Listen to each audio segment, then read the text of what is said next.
Have you ever met a stranger who knew your name, though you have never seen them before? Tonight, everything changes. A whisper floats close to your ear. A shadow you thought was nothing is staring right at you. The secret hidden in this night will make your heart race. Will you dare to face the one who knows your name? The evening light faded slowly. The sky turned a dull shade of violet. Cold mist began rising from the ground and wrapped itself around the empty road. I walked alone, hands inside my jacket, breath forming pale clouds that drifted into the quiet air. There was no sound, no cars, no voices, not even the faint cry of a distant bird. Just the hollow stillness that made every step feel heavier than the last. A single street lamp glowed weakly ahead of me. Its light flickered, as if it struggled to remain alive. I stopped under it for a moment. The ground felt uneven. The air smelled faintly of rust and wet leaves. A strange chill crept up my back, as if the night was watching me. From somewhere unseen, I took another step forward. When I heard it, a whisper, soft, barely formed, yet clear enough to freeze the breath inside my chest. It spoke my name. The sound came from behind me. Slow, calm, too close. My body stiffened. My heartbeat pressed painfully against my ribs. The cold air tightened around my neck. Like an invisible grip, I turned slowly. My eyes struggled to adjust to the dim light. The mist shifted. Shapes blurred together. Then a figure appeared, between the drifting sheets of fog. Tall, still, facing me, the stranger stood only a few steps away. His clothes were dark. His posture was straight, as if carved out of stone. But the thing that struck me the most was how familiar his presence felt. Even though I had never seen him before. He tilted his head slightly. A faint smile pulled at the corner of his mouth.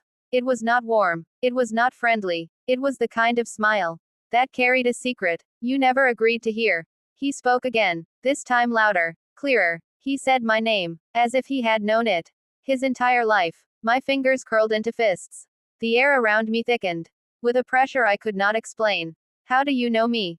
I asked. My voice sounded smaller than I expected, almost swallowed by the silence of the road. The stranger did not move. His eyes remained fixed on mine, with an intensity that felt unnatural, uncomfortable, almost predatory. He lifted his hand slowly.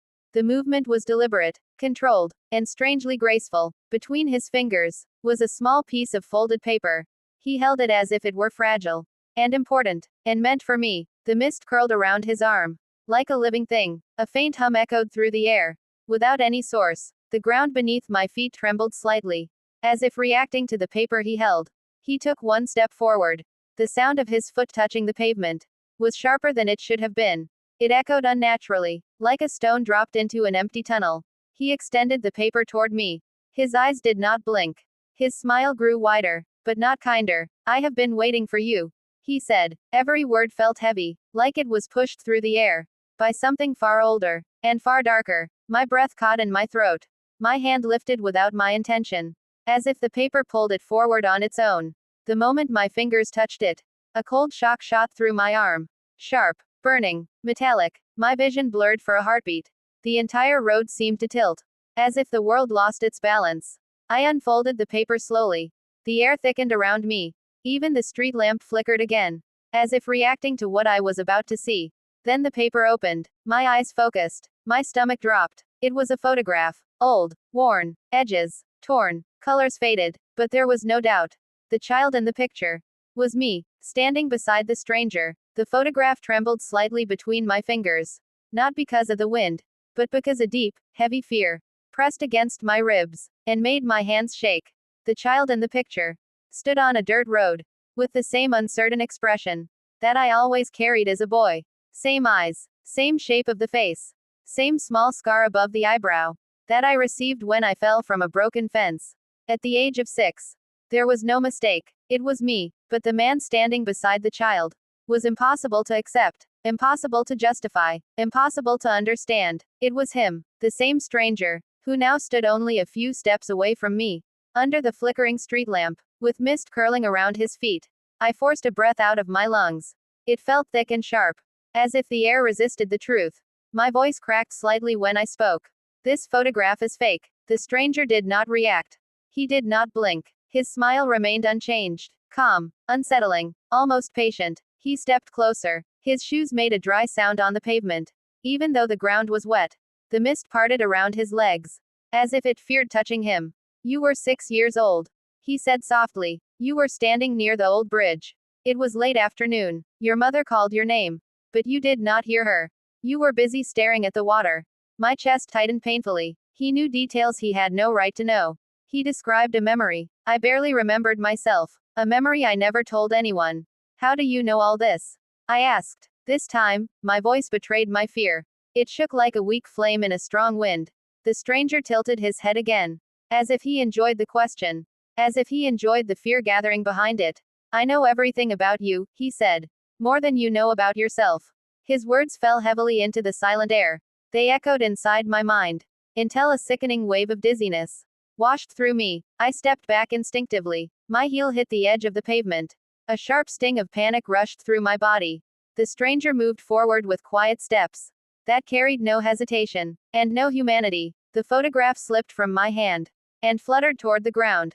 Before it could fall, the wind rose suddenly and caught it midair. The paper spun gracefully, like a pale leaf trapped in a silent dance.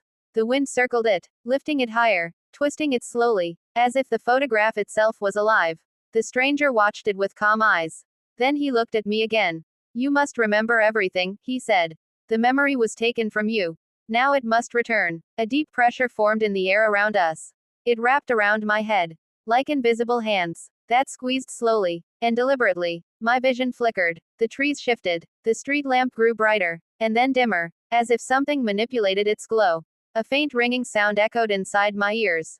It grew louder and sharper, until it felt like needles piercing through my skull. I pressed my palms against my temples. The pain surged again, stronger, as if a locked door inside my mind was being forced open. The stranger raised one hand gently. His fingers moved in a slow, deliberate motion in the air between us, as if he traced the shape of something unseen. The ringing stopped instantly. The pain dissolved. A sudden, unnatural silence fell over the road. Then images began to form inside my mind, sharp, clear, uninvited. I saw myself as a child, standing on that dirt road. The sunlight filtered through broken clouds. The river moved slowly, with reflections of gold and gray. The stranger stood beside me. Not older, not younger, exactly the same. As he looked now, he placed a hand on the child's shoulder. A hand that looked calm, but carried a weight that felt wrong. The air around him shimmered faintly, as if he was not entirely solid. I felt the memory pull stronger. Another image snapped into focus. The stranger whispered something into the child's ear. The exact words were distant, like muffled echoes beneath deep water. The child nodded, not in fear, not in confusion, but in recognition, as if the stranger was not a stranger then, as if he was someone familiar, someone expected. I gasped and opened my eyes. The memory vanished instantly, like dust blown away by a sudden gust of wind. The stranger stood exactly where he had been, his expression unchanged, his presence heavy and deliberate. You begin to remember, he said. His tone carried no victory, but something heavier, something like inevitability. Once you remember everything, you will understand why I am here. I shook my head slowly. My throat tightened with fear. I do not want to remember, I whispered. The stranger took another step forward. His shadow stretched unnaturally long across the pavement, as if it moved by its own will. You have no choice, he said quietly. It has already begun. The wind rose again. This time it was not cold. It was warm, almost hot. It pushed against my chair. The stranger stepped back. His shoes pressed into the soft soil.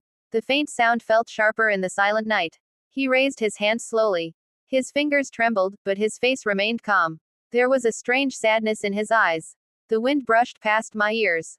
The leaves rustled with a faint metallic whisper. The sky felt lower, as if it was leaning toward us. He spoke with a soft voice. My name was erased long ago. He looked away for a moment, as if searching for something in the dark. But your name remained inside me. I felt a heavy pressure on my chest. A sense of recognition and confusion mixed together. I do not understand, I said. He stepped forward again. His shadow stretched across the ground. You lived this night once. His voice was almost a breath. You walked this path. The air turned colder. A soft mist rose from the ground. My heart beat loudly inside my ears. He lifted the lantern. The dim flame flickered, showing the outline of the old forest. I noticed the trees bending slightly, as if leaning toward us. He continued speaking. You disappeared here. His words slid into the silence like a blade. No one found you. A chill ran down my spine. My breath felt thin. What do you mean? I asked. He pointed at the forest floor. At a shallow depression in the dirt. At a faint shape. It looked like the imprint of a body. My legs weakened. The world shifted around me. Why are you telling me this? He looked directly into my eyes. Because tonight is the night you choose again. His voice held no threat. Only sorrow. If you follow your fear, the forest will claim you again. The lantern light dimmed for a moment. The flame thinned, almost disappearing. I could feel the darkness gathering behind the trees. But if you trust me, he said, you will walk out of this place. I swallowed hard. My mind raced. My memories felt blurred, fragile, fractured. The wind grew stronger. Branches creaked overhead. The soil beneath my feet shifted slightly, as if something breathed under it. He lowered the lantern toward me. Come with me. I hesitated. The forest felt alive around us. The shadows moved softly, as if listening. Then I stepped forward. One slow step. Then another. The stranger turned away, guiding me. His lantern cast a long beam through the trees. The path appeared where there was none before. The temperature rose gently. The darkness softened. The air felt less heavy. We walked for a long time in silence. Only the gentle sound of his footsteps led me forward. Every few steps, he glanced back to be sure I followed. Finally, the trees opened. A faint light appeared ahead. Warm. Real. He stopped at the edge of the clearing. This is as far as I go. I looked at him. Who are you? He smiled faintly. Someone who remembers you. The sadness in his eyes deepened. And someone you once tried to save. Before I could ask anything more, the lantern light flickered, and he stepped backward into the shadow of the trees. The forest swallowed him silently. Only the faint glow of the clearing remained. I walked toward the light. With each step, the weight on my chest lifted. My thoughts felt clearer. The air tasted real again. At the edge of the forest, I turned back. The path behind me was gone. Only darkness remained. But I was outside, alive, breathing, and somewhere behind those trees, a stranger who knew my name walked deeper into the night, carrying a lantern that never fully dimmed. Dash dash dash.